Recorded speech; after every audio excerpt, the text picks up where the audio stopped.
Wild life rescue ટ્રસ્ટમાંથી કિરણકુમાર શર્મા વિરાટ હાર્મનીમાંથી જે બિલ પાસે આવેલ છે ત્યાંથી અમારા વાઇલ્ડ લાઈફ રેસ્ક્યુ ટ્રસ્ટના હેલ્પલાઇન નંબર પર કોલ આવ્યો હતો કે અહીંયા અજગર જેવું કંઈ જોવામાં મળ્યું છે અમારી બિલ્ડિંગના બેઝમેન્ટમાં.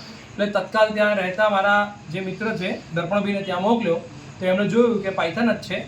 તો તરત હું અભિષેકભાઈ, પ્રિયાંશુ અને દર્પણભાઈએ 5 ફૂટની આજુબાજુનો આ અજગર છે એને સેફલી રેસ્ક્યુ કરીને ફોરેસ્ટ ડિપાર્ટમેન્ટ જાણ કરી દીધી છે. એટલે નીતિનભાઈ અહીંયા એને કલેક્ટ કરવા માટે આવે છે.